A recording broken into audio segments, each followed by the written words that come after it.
Salam alaikum, salut tout le monde. On va traiter dans cette séance un exercice résolu sur l'identification d'un métal en chimie, niveau collège et lycée. Bien, donc l'énoncé de cet exercice, pour identifier un métal, on verse de l'acide chlorhydrique sur ce métal. Donc on peut constater un dégagement gazeux qui se produit. Quelques heures après, on filtre la solution, puis on la sépare dans deux tubes à essai. Dans le premier tube, on verse quelques gouttes de nitrate d'argent, c'est-à-dire HgNO3. On constate un précipité blanc qui noircit à la lumière. Dans le second, on verse quelques gouttes d'hydroxyde de sodium, c'est-à-dire la soude. On constate un précipité vert qui se forme. Bien, donc on a ici le schéma. On a ici le métal qui est inconnu. On verse de l'acide chlorhydrique. Et donc, après réaction, donc on va utiliser deux tubes à essai. Dans le premier, on verse quelques gouttes de nitrate d'argent. On constate un précipité blanc qui noircit à la lumière. Et dans le second tube à essai, on verse quelques gouttes de la soude NaOH, c'est-à-dire l'hydroxyde de sodium, et on constate la formation d'un précipité vert. Bien. Première question. Quels ions ont été identifiés dans le premier tube? Ces ions étaient-ils présents avant le début de la transformation chimique? Deuxième question. Quels ions ont été identifiés dans le second tube? Ces ions étaient-ils présents avant le début de la transformation chimique? Et la question 3 déduit de la question 2 la nature du métal qui a pu former cet ion. Quatrième question, quel gaz est produit lors de cette transformation chimique? Et la dernière question, question 5, écrit le bilan de cette réaction chimique. Bien. Donc, commençons par la première question. Quels ions ont été identifiés dans le premier tube? Lorsqu'on a versé quelques gouttes de nitrate d'argent, on a constaté formation d'un précipité blanc. Donc, bien sûr, c'est une question de cours. On a déjà vu dans le cours. Pour identifier quelques ions, on utilise des tests. Ce test, c'est d'utiliser le nitrate d'argent. Une fois on constate formation d'un précipité blanc, et lorsqu'on le laisse sous les rayons lumineux, on constate qu'il noircit. Voilà, ça c'est le but de cette question. Et ensuite, ces ions étaient-ils présents avant le début de la transformation chimique? Bien. Un peu de réflexion. Donc, quels ions ont été identifiés dans le premier tube? Réponse. Dans le premier tube, les ions identifiés sont des ions chlorure Cl-. Donc, on a vu au cours, lorsqu'on verse dans une solution quelconque, bien sûr, une solution aqueuse, quelques gouttes de nitrate d'argent, et on constate formation d'un précipité blanc qui noircit à la lumière, automatiquement, ce sont des ions chlorure. Seconde, ou bien deuxième partie de la question, ces ions étaient-ils présents avant le début de la transformation chimique? On sait que dans une transformation chimique, il y a les réactifs et les produits. Donc les réactifs, ce sont bien sûr l'acide chlorhydrique et le métal qui est inconnu. Et les produits formés, donc d'après l'énoncé, formation d'un dégagement gazeux. Donc on a bien sûr un gaz qui s'est formé et une solution. Et on a dit que d'après, ou bien après quelques heures, on filtre la solution, puis on le sépare dans deux tubes à essai. Donc on a pris la solution obtenue et on a fait des tests. Dans le premier tube à essai, on a versé quelques gouttes de nitrate d'argent, formation d'un précipité blanc qui noircit la lumière, automatiquement ce sont des ions chlorure. Est-ce que ces ions chlorure ont été présents avant le début de la transformation chimique? Un peu de réflexion. Donc, est-ce que ces ions étaient-ils présents avant le début de la transformation chimique? Voilà. Bien sûr, ils ont été présents dans la solution de l'acide chlorhydrique. Et on sait que l'acide chlorhydrique, c'est qu'il sous la forme H+, Cl-. Et on peut le nommer de même la solution de chlorure d'hydrogène. Donc, il y a présence des ions H+, ce sont des protons, et des ions chlorure Cl-. Bien. Donc, ces ions, ils ont été présents avant, et bien sûr, restent toujours après la transformation chimique.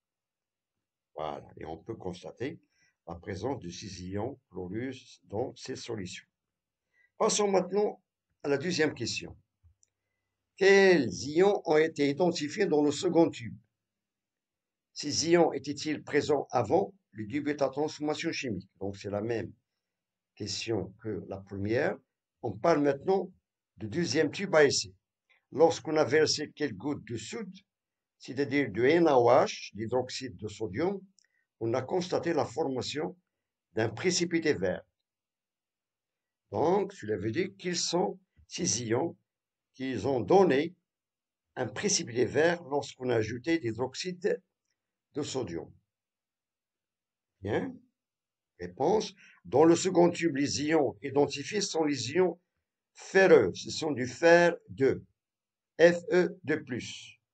Ce sont des cations métalliques qui nous donnent la formation d'un précipité vert lorsqu'on verse de la soude. Une fois dans une solution, il y a présent des ions ferreux, Fe2+, ou bien des ions fer 2, avec quelques gouttes d'hydroxyde de sodium, elles donnent la formation d'un précipité vert. Bien. La même question, ces ions étaient-ils présents avant le début de la transformation chimique? Donc, on peut constater, avant la transformation chimique, il y a deux réactifs. On a ici le métal solide et on a une solution d'acide chlorhydrique qui est H+Cl-. Cela veut dire, dans ce cas, que ces ions se sont formés après transformation chimique et non avant. Bien. Avant, il a eu un métal solide. Bien. Question suivante. Question 3. Déduis la question 2, la nature du métal qui a pu former cet ion. Donc, cela veut dire quel est le réactif ou bien quel est le métal qui a été présent dans le tube à essai lorsqu'on a versé de l'acide chlorhydrique, nous a donné formation d'un dégagement gazeux et une solution, bien sûr, qui contient des ions ferreux et des ions chlorure. Voilà. Donc, le métal qui a été présent dans le tube à essai, c'est tout simplement du fer. Avant la transformation, le métal utilisé comme réactif, bien sûr, c'est le Fe, qui s'est transformé en ion Fe2+. Donc ça, c'est logique. Donc étant donné, après la réaction, on a trouvé des ions ferreux, c'est tout simplement, il provient du métal du fer. Bien. Et on sait que d'après la loi de la réaction chimique, il y a conservation de l'élément chimique, c'est-à-dire que les éléments chimiques qui sont dans les réactifs se trouvent dans les produits. Il y a conservation de l'élément chimique. De même, il y a conservation de masse. Bien. Question suivante. Quel gaz est produit lors de cette transformation chimique? Donc, le gaz, ou bien le dégagement gazeux qui s'est formé. Donc, on peut, d'après les réactifs, on a ici acide chlorhydrique, c'est-à-dire ce sont des ions H+, et des ions chlorure. Et on a ici le métal Fe, qui nous a donné des ions chlorure Cl- et des ions ferreux Fe2+. Donc, le gaz qui s'est formé d'après cette réaction, c'est tout simplement, c'est le gaz dihydrogène. Alors, pour détecter la présence de ces gaz, ou bien la nature des gaz formés, il suffit de faire approcher, une fois la réaction est déclenchée, une allumette à l'ouverture du tube à essai et on peut entendre une détonation. Donc, détonation, il provient d'un dégagement du dihydrogène H2, tout simplement. Voilà. Maintenant, il nous demande d'écrire le bilan de cette réaction chimique. C'est la 5e question. Le bilan. Donc, on a ici les réactifs et bien sûr les produits formés d'après. Et on sait maintenant qu'il y a la nature des produits formés d'après les 4 questions précédentes. Bien. Le bilan de cette réaction. Voilà. On a ici de l'acide chlorhydrique H plus Cl-, réagit avec le fer pour nous donner d'hydrogène, un dégagement gazeux, et le chlorure de fer 2.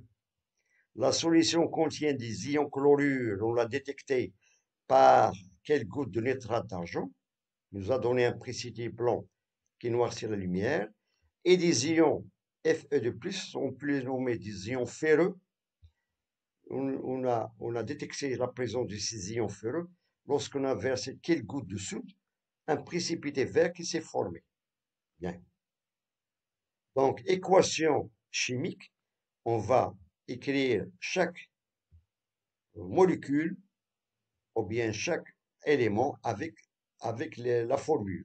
Donc, on a ici l'acide chlorhydrique, sa formule s'écrit sous la forme H plus Cl-, et le fer, c'est Fe, les dihydrogènes, c'est H2, et le chlorure de fer 2, on est ici, on peut toujours, lorsqu'on nous demande d'écrire l'équation ou bien la formule d'une molécule, on commence toujours par l'occasion, ensuite on écrit l'anion. Donc on a ici le chlorure de fer 2. C'est la même chose ici, on peut le nommer, c'est le chlorure d'hydrogène. Voilà. Ça, c'est le nom acide chlorhydrique, c'est-à-dire c'est la fonction de cette molécule. C'est un acide. Donc, une fois on écrit une équation chimique, on doit obligatoirement l'équilibrer.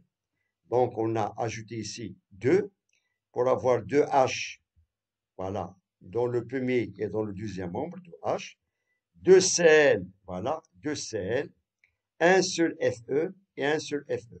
Dans le premier membre, on peut constater qu'on a ici 2 plus avec 2 moins, ça fait 0. On a 0 charge dans le premier membre. La même chose, dans le deuxième membre, on a ici plus 2. Avec moins 2, ça fait 0 charge. Donc ça, c'est l'équation chimique de cette réaction, ou bien on peut la nommer de cette transformation chimique. Bien. Et on a écrit avant le bilan de cette réaction. Donc, il y a une différence entre l'écriture d'un bilan et d'une équation. Bien. Donc, je vous remercie de votre attention. Bon courage et à très bientôt.